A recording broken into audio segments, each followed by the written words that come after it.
As you may have heard, Claude 3 debuted about a week ago to actually not that much fanfare. So maybe you didn't even hear.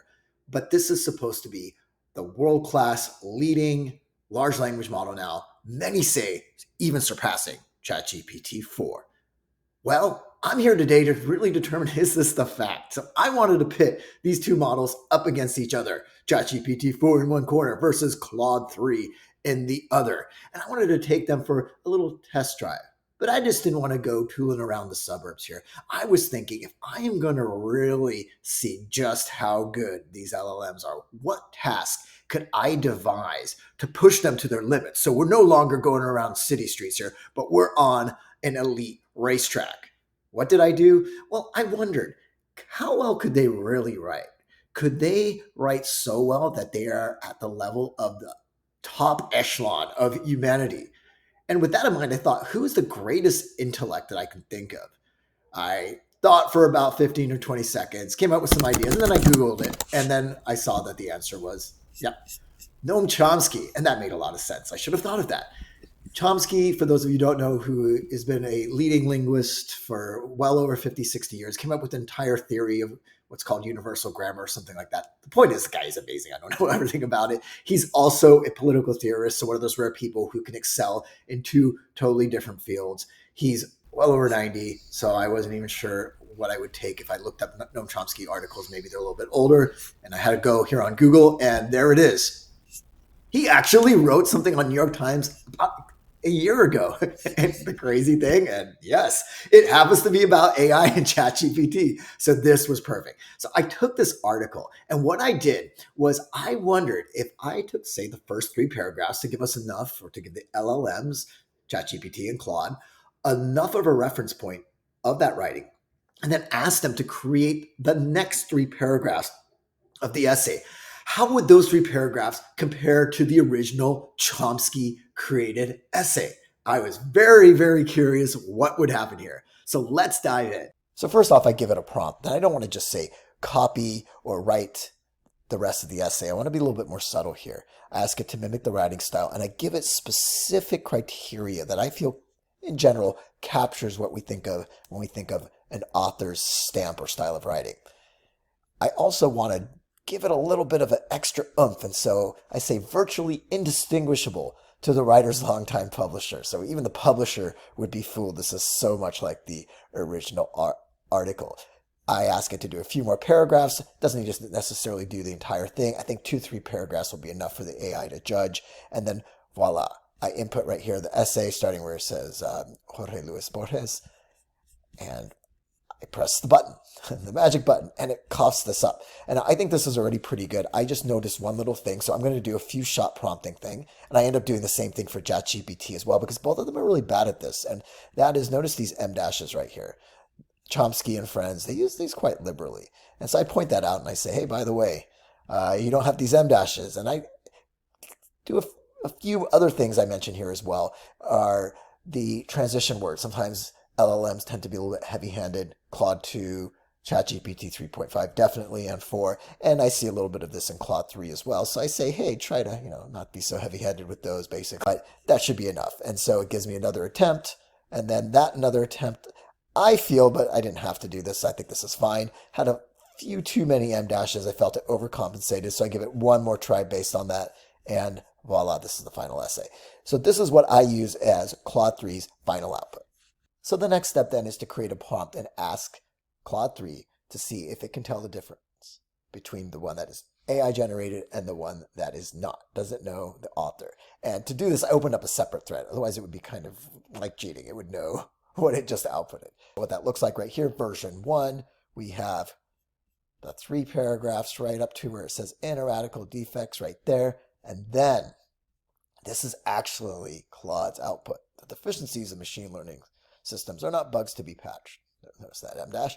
They are fundamental limitations inherent to the approach itself. Now, obviously, I'm not going to read this entire thing, but if you want to, you can pause and check out the output of Claude 3.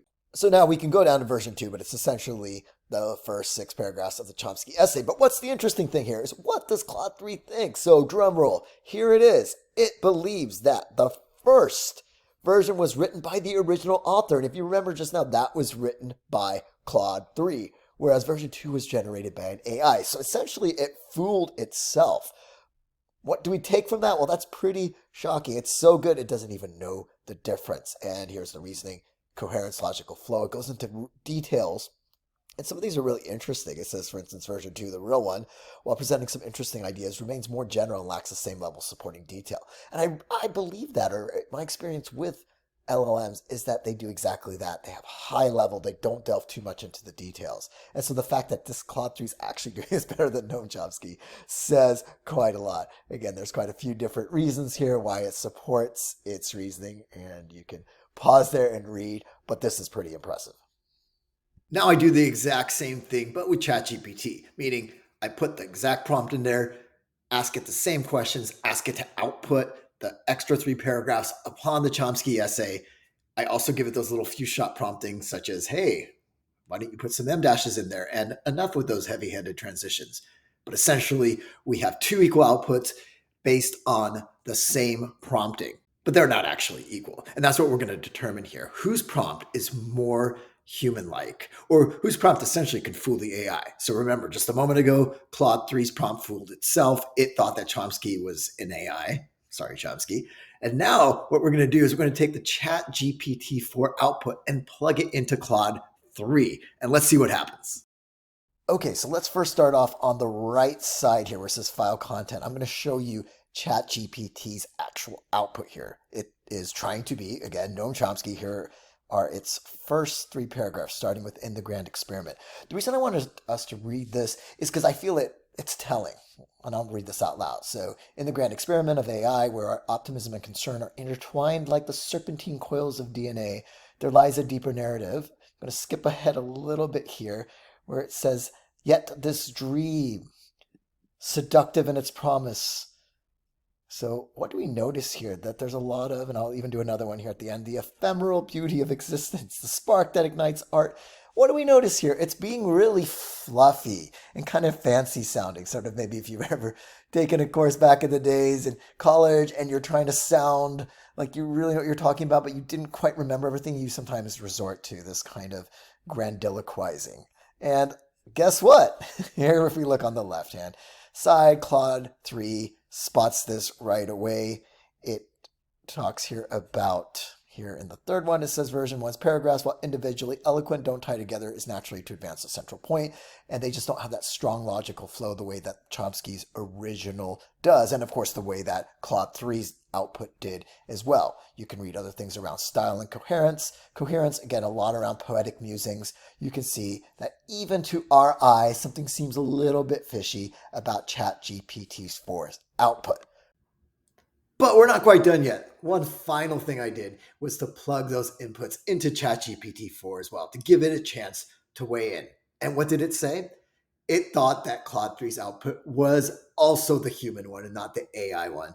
And when it looked at its own output, again in a different thread and the Chomsky essay, it wasn't quite sure. It basically said a tie.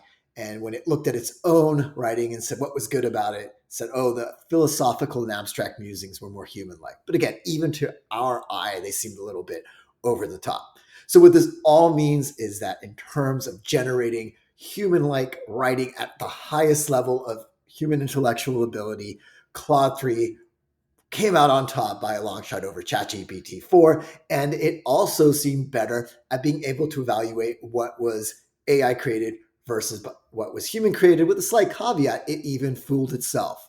But if you want to create great writing, again, you don't have to sound like Noam Chomsky or be the greatest intellectual, but just to have that nuance and refinement that can trick really AI systems, then Claude 3 is the way to go.